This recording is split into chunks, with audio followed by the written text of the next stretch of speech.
color and the culture of our beautiful nation, Ghana. And now please allow me to welcome to the podium to give you an address the Honorable Minister of Finance, Dr. Mohammed Amin Adam.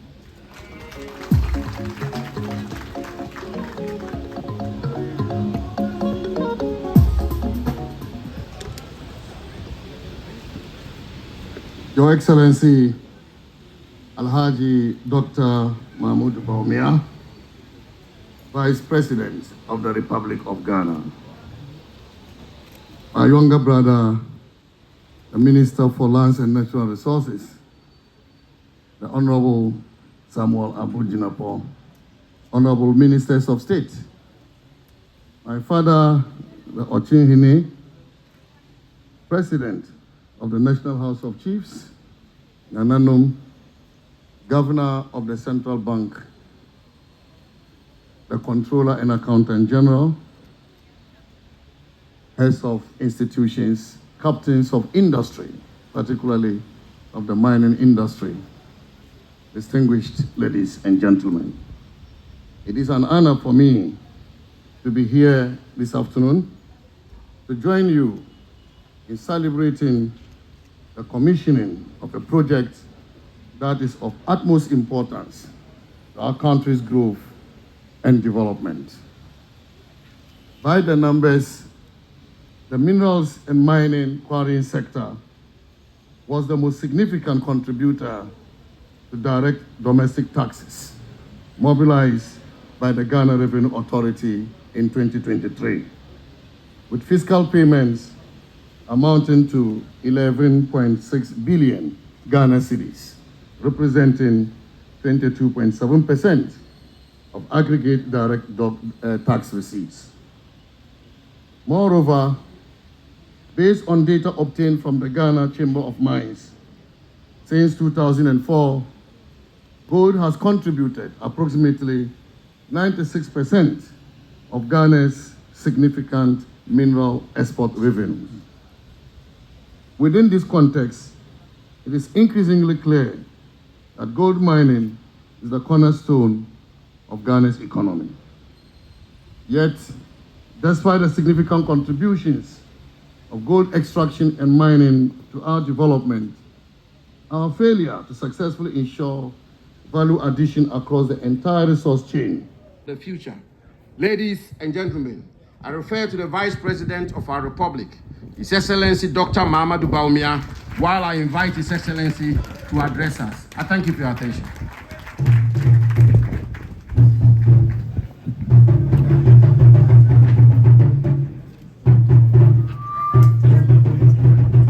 Please. Thank you.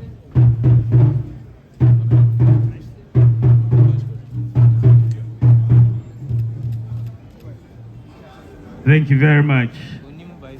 Your Royal Majesty, Ogia Hoho Yaojebi II, Paramount Chief of Seji Amiaso, and President of the National House of Chiefs, His Royal Majesty, Sajifu Amotio Feripenyi, the King of the Achimabuakwa State, Nananum, the Minister of Finance and MP for Karaga, Honorable Dr. Mohammed Amin Adam, the Minister for Lands and Natural Resources and MP for Damango, Honorable Samuel Abujinapo, the Metropolitan Archbishop of Cape Coast, and also the Chairman of the Christian Council of Ghana, the Governor of the Central Bank of Ghana, Dr. Ernest Addison, Bermak Firiku Ampem III, Totroso Manhine, Ukujiaman Kweku Jampra III, Paramount Chief of Sefi Shirano Traditional Area, and Tetrete Ukuyamwa Sichi, Secretary Ukuyama Sichi, Amamfi Manhin, Nana Isidu Akura II, Chief of Achim Ntrang, representing Obrampong Kwesi Amo Kiritue Abrimhine, the Executive Chairman, Royal Ghana Gold Limited, members of the diplomatic corps, CEOs and heads of agencies, distinguished invited guests, ladies and gentlemen. It gives me great joy to address you today on the commissioning of the Royal Ghana Gold Refinery.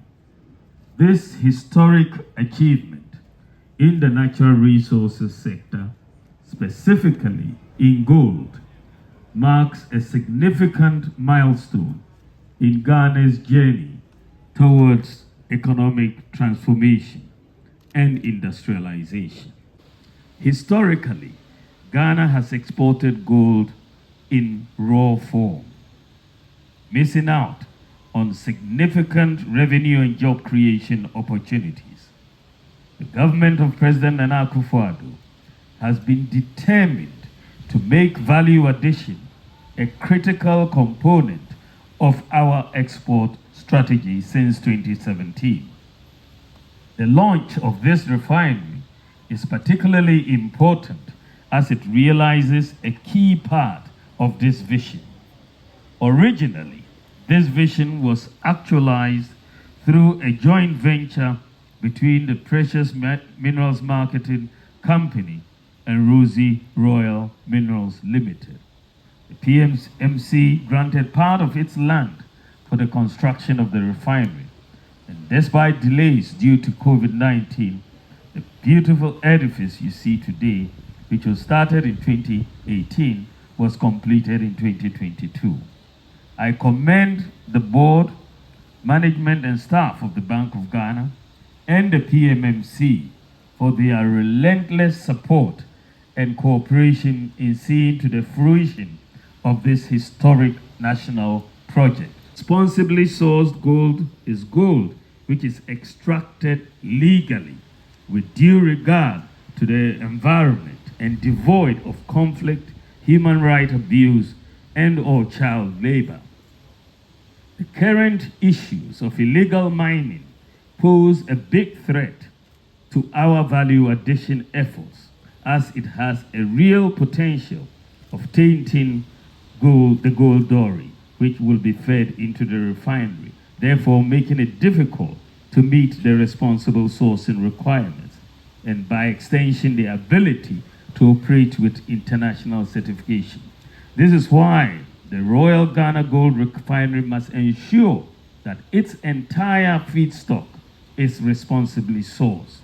There is therefore a compelling reason, more than ever, to ensure that we nip the menace of Galamsey in the bud, to ensure responsible mining and safeguard our environment and water bodies. Our overarching objective for dealing decisively with the Galamsey menace and enhancing the small-scale mining sector is to improve lives and livelihoods and protect the environment. Our approach will be five-pronged.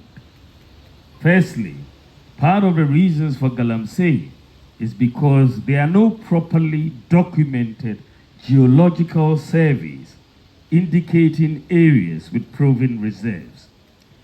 This problem causes miners, mainly illegal miners, and some small-scale license-holding miners to dig everywhere and anyhow in search for gold, and eventually destroy large parcels of lands with little or no success in finding gold. I believe that having proper data on areas with proven reserves for small-scale mining will avert the problem of trial and error digging. In 2016, the total reserves of gold at the Bank of Ghana for Ghana was 8.7 tons. 8.7 tons. That is Ghana's total gold reserves. This compares to 3,352 tons for Germany, 2,814 tons for the IMF, 2,451 tons for Italy, and 8,133 tons for the United States. Now, it did not make sense when you looked at this data that Ghana, the largest gold producer in Africa, will have some of the lowest holdings of gold reserves. It was against this background that the Bank of Ghana started the Gold Purchase Program. The governor has made the point. For 60 years after independence, we had 8.7 tons. 60 years after independence. Once the Bank of Ghana started a gold purchase program in 21, after 3 years, we have moved from 8.7 tons to 73 tons. We bought an additional 65 tons of gold in just 3 years. And that tells you that we were asleep for a very, very long time. However, given the large amount of gold reserves Ghana has, this is just the tip of the iceberg. Ghana has 7 large gold belts from Axim and Winneba to Nangodi and Laura. According to the Geological Survey Department, the belts cover an area of 43,000 square kilometers, with about 50%, that is 21,000 square kilometers, not explored at all yet. The conservative estimate is that the potential quantum of gold in these unexplored belts is around 5 billion ounces. Thank you very much.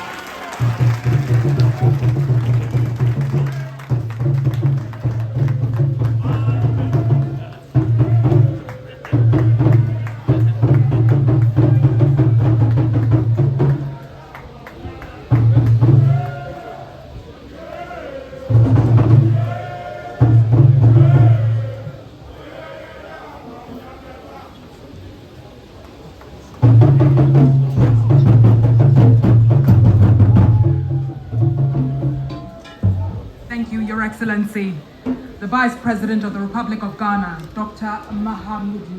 Bawumia. And now, ladies and gentlemen, to bring this inauguration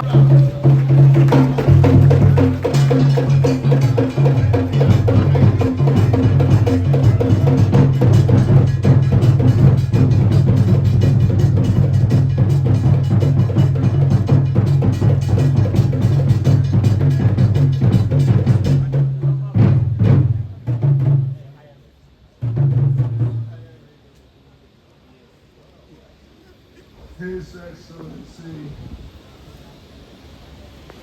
Vice President of the Republic of Ghana, Dr. Bawumia.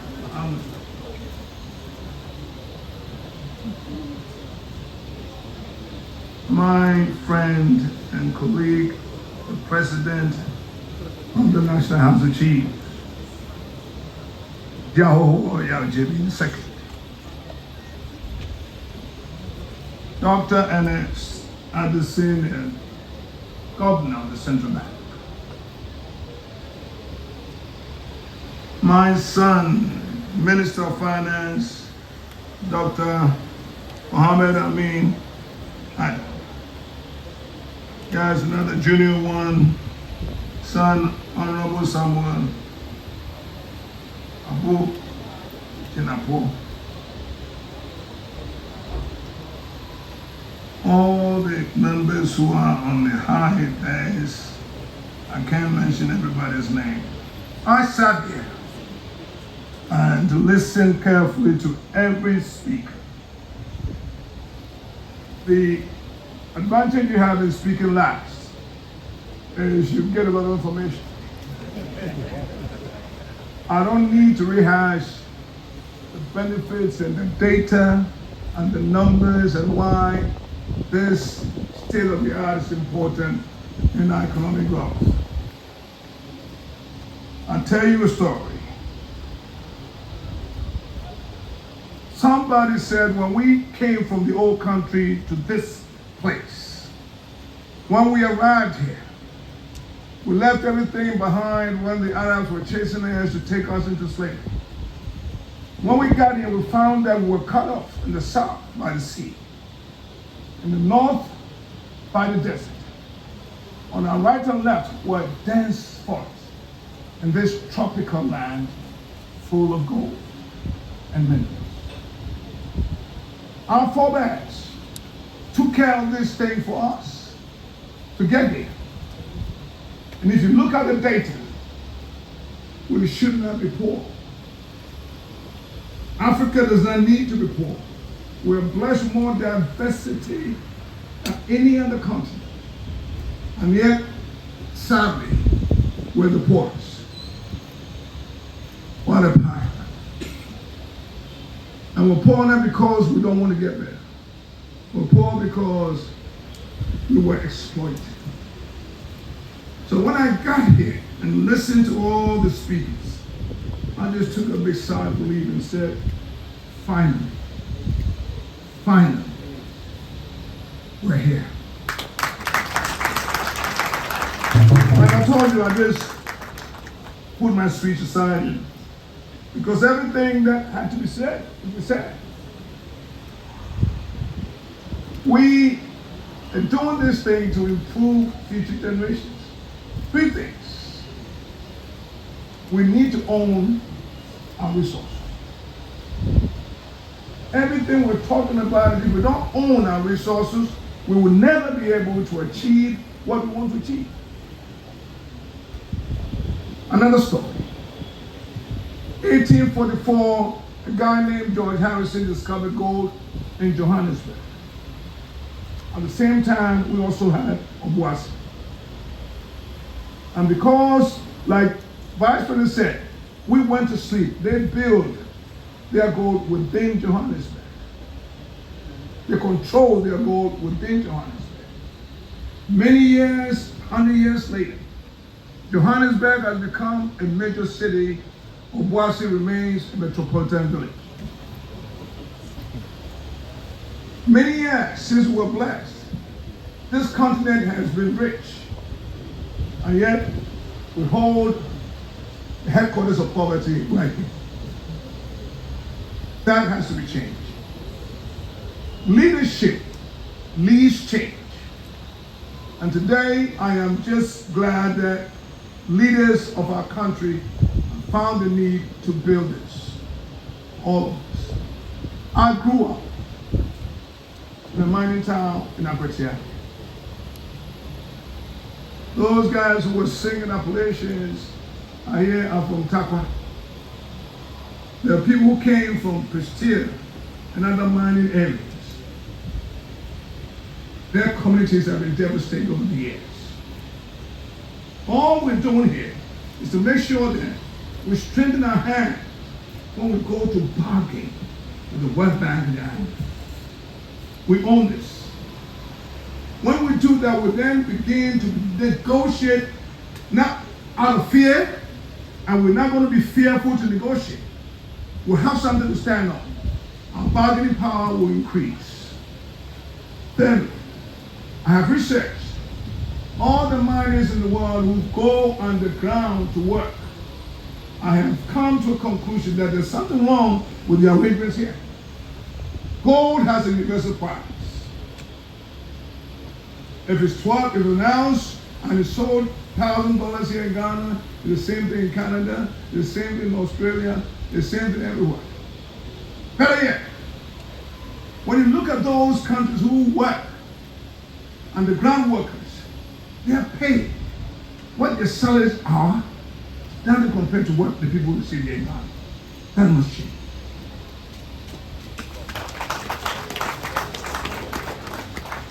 Again, I am from the rural area. You know, we live in rural Ghana. When this country was built, it was built in the charter of a nation state. We have long behaved like we're a city state. Everything is in Accra. Everything is in Accra, whether you like it or not. Every day there's one traffic coming from the north to the south. This may allow our country to receive revenue where they will be able to build infrastructure to open up our country. And as we do that, we're connecting disadvantaged people and their communities to economic opportunities. We bring this here now, Mr. Vice President.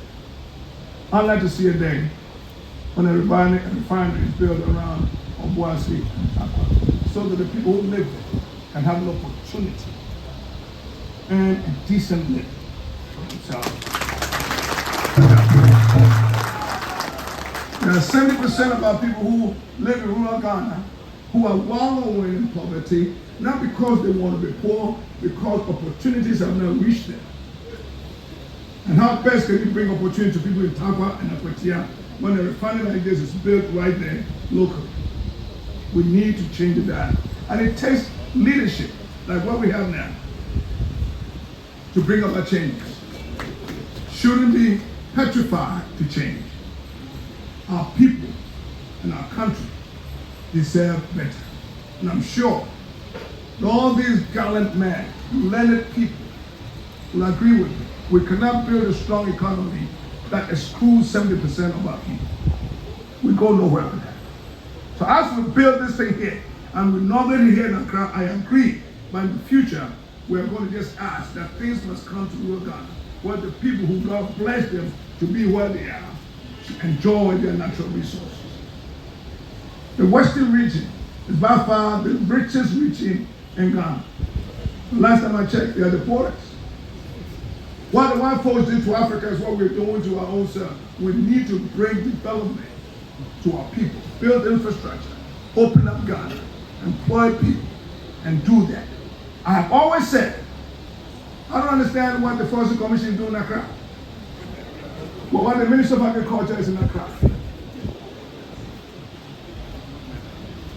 Why the Minister of Natural Resources doing in Accra. We can open up. And we open up with the leadership like this. I know they know what I'm talking about. We need to spread the opportunity. Because with that opportunity, no one goes to that opportunity. Excellency, I'm not going to waste time because there's nothing else to say. You have said it all. Abu has said it all. The Minister of Finance, everybody. So let it just work and open up our country. So these guys who are in Takwa will not have to come here to secure things here. We can bring it there for them. Thank you very